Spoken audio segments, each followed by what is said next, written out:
Welcome back for another video. I'm Airbat, a free-to-play endgame player in Raid Shadow Legends. Today is day 8 in the Helicath fusion, and let's be honest, we're going to struggle for content today. It's the third consecutive day of Ice Golem and champion training. As you can see in the Ice Golem, we have now got our goat. We'll claim that and crack on with our champion training. We have 250 points left to get, and champion training ends first. So we'll just jump into Doom Tower, get our daily energy from the first stage there. As usual, we'll just be using Leoris as our wave clear for this. Nice and easy, get through. Today is actually Bommel 50 on normal. In normal Doom Tower, I tend to try and use Leoris as much as possible. I did try him to solo Bommel, but he just came up short.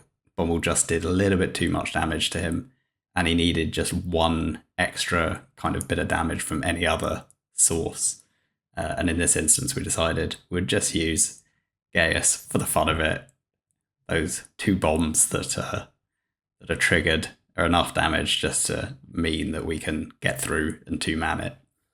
So now at this point, we can just go through, check what quests we've done, claim all the daily rewards that we need to do, including the extra 50 energy there, and then jump into campaign and level up some goats. One thing as an aside, we haven't used our classic arena keys yet this morning. Well, no more than just the one, because we do have a arena tournament starting a little bit later. So anyway, we'll jump into campaign, level up some of these goats, try and get this remaining 250 points. With a few runs under our belt and our 3-star goat now just shy of level 30, we can finish that last level in the pit later. We will do another set of campaign battles, this time just farming up some 2-star food up to level 19. And once those are finished, let's go check, see how many points we have left to get. In the meantime, am I allowed to congratulate myself on a nice join of clips? Almost seamless there. I don't know. Maybe I am. Anyway, on the champion training, we have 24 points left. So I think, firstly, let's go and lock and ascend that goat. Just one level. We'll save the other levels for when the champion training tournament starts. And then we'll just level up 2 sets of 3-star food that we'll ultimately use to feed into a 3-star 30. So just 2 brews used, and we now have the legendary tome. So with that done, we can turn our attention to Ice Golem. We have around 270 points to get, and I thought today we could try a few different teams. I'm happy with my current farming team that we've worked on over the last couple of days, but in the comments we did discuss the possibility of maybe looking at trying to find some no-seer, slightly more accessible and or budget compositions. So really today we're just going to try out a few different ideas and see how they perform. I've not tested any of these teams before we try them, so who knows really how well they'll work. I'm pretty confident that this composition will clear it. The question is how long it will take. We have Syl there for heals and a revive. We have huge sustain from Mithrala. We used Mithrala as a linchpin in terms of the amount of sustain that we could bring into Bommel. She helped massively in terms of creating a more accessible composition to auto-farm Bommel. So I'm hoping here again she will help us do that. Now without Seer, we have to find other forms of wave clear. And I thought initially we could try Hundig. Now my Hundig is not in Savage, and if he was, he would definitely clear these considerably faster. My Hundig's actually in a build for Dark Fae, so it's certainly suboptimal for this kind of dungeon content. But I thought let's try him and see whether it forms the basis of something that might work. We also there have Visix here to get the control on both the first and second waves to make sure that we don't get those cleanses and block debuffs being put out, and also on the second wave that we don't have the reflect damage. Now, what I have noticed with running this team a few times, it's not that fast. The boss stage does take a while. It's around 4 minutes. I've tried changing who the 5th champion is. In this instance, I brought in Stag Knight to see if that would speed it up, but keeping that same core of Mithrala, Syl, and Herndig, I've tried kind of rotating who is supplementing that core of the team to see if, bringing other champions in will speed it up, whether it will make it look safer or not. So obviously we've lost the control of Visix, but we've brought in a more consistent AoE decrease attack from Stag Knight. We obviously have the decreased defense coming from Herndig anyway, so that's not a consideration. The problem without the Visix is now we get the reflect damage, so we have multiple champions that are going to kill themselves and Syl's going to have to revive them. We have turned off Syl's A2 on the second wave, although it would be nice to have the control from the stuns. I don't want to risk Syl killing herself on the second wave, as that would be a bit of a problem. So, you can see this composition with the Stag Knight in place of Visix took roughly the same amount of time. There's always going to be a bit of variability on Ice Golem, so a single run doesn't tell you definitively what the range of performance is going to be. But since I'm really trying to find a team that can at least achieve an under 3-minute clear, from watching those 4-minute clears, I didn't feel that it had the potential to get under 3 minutes, at least not without significant rebuilds. I just feel like the ability of that team, or the maximum potential of that team, was too slow for what we're trying to achieve. So again, we've swapped the other remaining champions here. We've got the same core, Herndig, Syl, and Mithrala. But this time we're going to try Dark Kael and Archmage and see whether these two champions bring us what we need. We have more control from Archmage, and I'd argue we have a better boss killer for Ice Golem in terms of Dark Kael instead of Venomage. So again, we still have the same problem with not consistent control on the second wave, so there is the possibility of the reflect damage, but the only person who's likely to kill themselves is Herndig. And since we've got that AI override on Syl should stay safe at all times and be able to, revive whoever dies. So you can see with this run finished, we have got down to 3 minutes 20. It's definitely a faster team. And I think with further optimization, it could be the basis of quite an interesting composition. I ran it a second time just to see whether that performance was a one-off or whether it seemed to be fairly consistent. And the second time, a little bit slower, 3 minutes 35.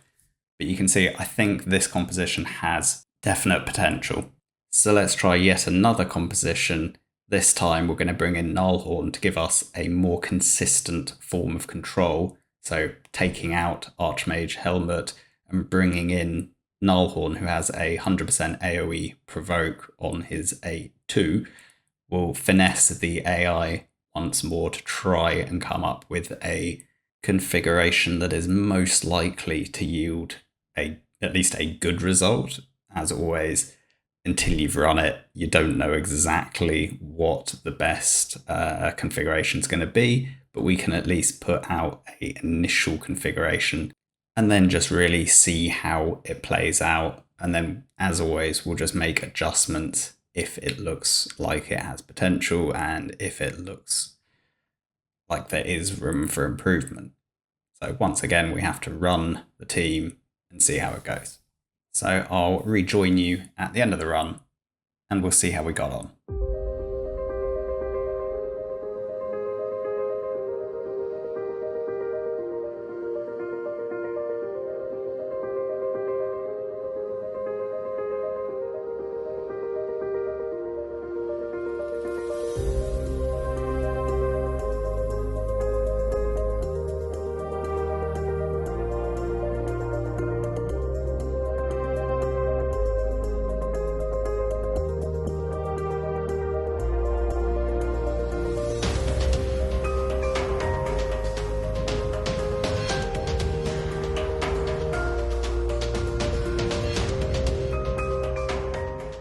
So we're near the end of the run, similar kind of time. I think it will come in just below 3 minutes, 2 minutes 51. So initially, our compositions were based around being slow and tanky, with a core of Syl and Mithrala providing, heals, strengthen, and generally a kind of resilience within the team. Now we've moved off that. We're trying to go for consistent control, budget control in Nullhorn, and end up with a composition whereby against the boss, we'll end up with just a handful of champions staying alive. In general, this is a riskier strategy and typically does yield faster results. It tends to be a little bit more gear intensive and champion specific. So at least we've got the initial kind of tanky foundation of a team that wasn't too slow, with Syl and Mithrala being the core champions. And now we're trying to move away from that and see if we can be a little bit more aggressive in our composition, still trying to keep champions that are relatively accessible. Here, Herndig was a fusion, Spirit Host is farmable, Nullhorn's a rare, Lydia we get for free, and Dark Hail is a secret room champion on the normal side of Doom Tower. Is a little bit further along, so it's suboptimal, but overall, this is still a composition that many people should be able to replicate. That said, I do think Herndig can be swapped with pretty much any other wave clear, particularly now that we've added Lydia into the mix. We're not relying on Herndig to bring the decreased defense anymore. So once again, let's have this one play out. I'll rejoin you at the end and we'll see how we got on.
So, unfortunately, bringing in an increased attack and swapping out Venomage didn't speed us up. That loss of AoE poisons wasn't compensated for by the increased attack, and ultimately the run was just that bit slower. With that in mind, I thought, who really should be the fifth? Don't really know. Why don't we just try and format it and see what the four-man can do, and then maybe we'll figure out thereafter who the fifth champion could be. The beauty here being our three companions to Dark Kael are pretty squishy. Nullhorn is definitely the tankiest of them all, but if you do end up with a situation where he does die quickly, we have that optimum circumstance where Dark Kael ends up being one-on-one with the boss, and the fact that we've still got the two side adds, given the current Dark Kael build, and the fact that he has the decrease attack, means that he can ultimately actually solo the boss and the two side adds, no problem. It's definitely not as quick as if he only has the boss to deal with, but it is quicker than the time taken for an entire team on our side to deal with it, particularly given the much reduced chance of proccing a Frigid Vengeance, which massively slows down these runs. I think the absolute optimum fifth member would actually be someone like Phenax. If we could get block revive on those ads, then we'd be in a really strong position. But anyway, 2 minutes 37, which is the fastest time we've achieved so far in any of the teams we've put out there. And it happens to only have 4 people, which is kind of ridiculous. Anyway, let's try and come up with yet another idea. And that is to use Magnar as our AoE nuker. As I mentioned, given that we are now bringing Lydia and have the decreased defense and weaken coming from her, we don't need our nuker, in that instance Herndig, to be providing decreased defense. Consequently, we could try pretty much any AoE nuker in that place.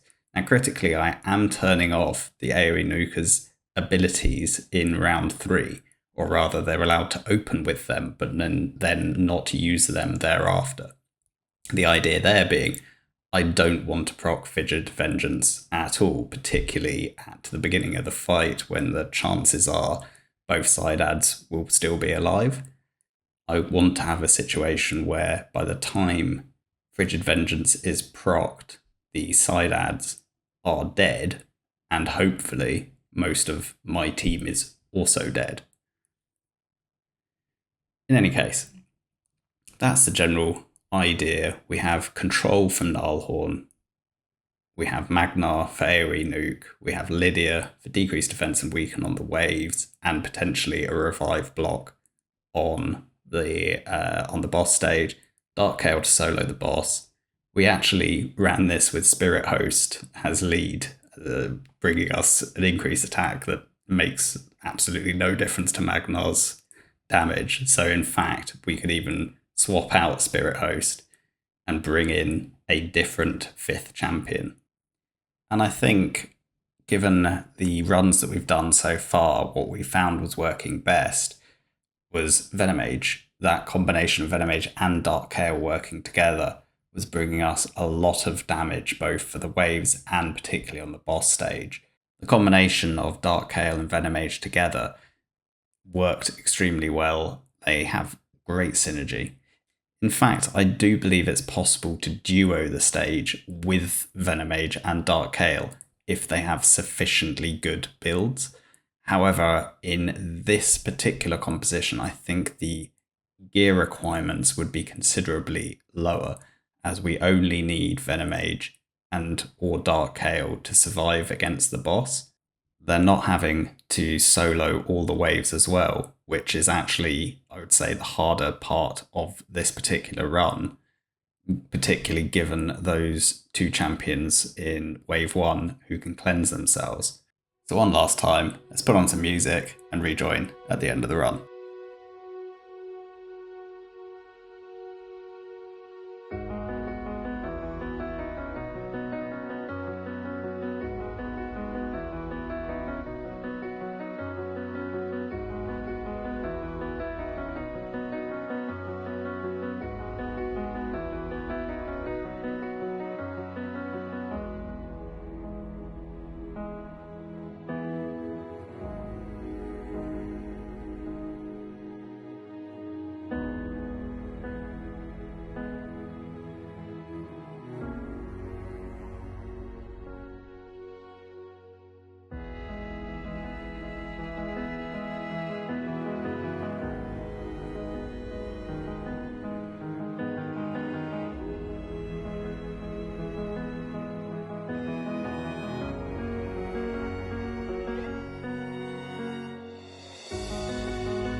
So not really any quicker, again around that 3-minute mark. But I think hopefully all of these different teams we've trialed will give you guys some ideas. Anyway, we've got, 70 points left to do. So I'll just go back in, run it again 3 more times using this same composition, see what the kind of average time is. So again, just shy of 3 minutes this run will come in at. Lydia has in fact managed to revive the entire team on a Frigid Vengeance proc. 2 minutes 57. Obviously we still have at least 2 more runs to do. So once more, this time we've got to the ideal sort of stage. We have Venom Agent Darkhail soloing the boss, and once they have the 2 side adds down, it should be pretty quick. But once again, 2 minutes 56. So it seems to me that this is fairly consistent, both in terms of runtime, but moreover in terms of likelihood to lose. Now, I haven't tested this enough to tell you definitively that it won't suffer a loss, that it is 100%, because I do not know. But it looks to me to have the premise to potentially be a 100% team. I feel like we have enough redundancies and enough control for this to be near 100%, and hopefully it's a lot quicker than a lot of the runs that you guys are currently doing. So we check in there, see that we need to do one more run of Ice Golem. Fortunately, we have one more energy refill through our regular quests, so we've not had to rely on any additional energy from any other sources. We've not had to tap into the weekly energy. We've not had to use the tag team arena energy. We've not had to use the arena tournament energy that just dropped today. We've managed to get both the champion training done and the Ice Golem done using just today's regular energy refills. Now, an interesting observation we have in this final run today is that if we get a specific set of RNG, because Nullhorn is in a regen set for Secret Room work, it's possible that he doesn't actually die against the boss, in which case it really adds quite a lot of time because his animations are very slow. So now we've finished the Ice Golem tournament. We're way off 10th. There's no point putting any additional energy in. We'll just take our tome and run. We get an extra 75 energy from the daily clan activity quest. And we notice in Dungeon Divers, we still have a lot of work to do. So we're going to use what little energy we've got left in Spider, get some silver for tomorrow's artifact event, and maximize our Dungeon Divers for today, giving us less to do once Fire Knight drops tomorrow.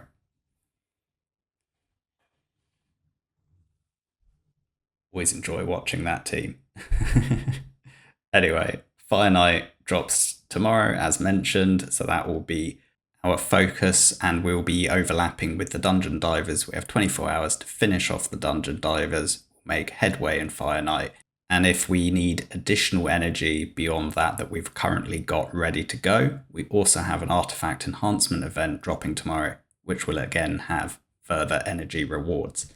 So we're not only saving energy from previous events and tournaments to use in the future overlaps, we're also looking ahead to what future potential energy drops there might be. So once again, thanks for watching. Please like, comment and subscribe, and I'll catch you in tomorrow's video. Bye for now.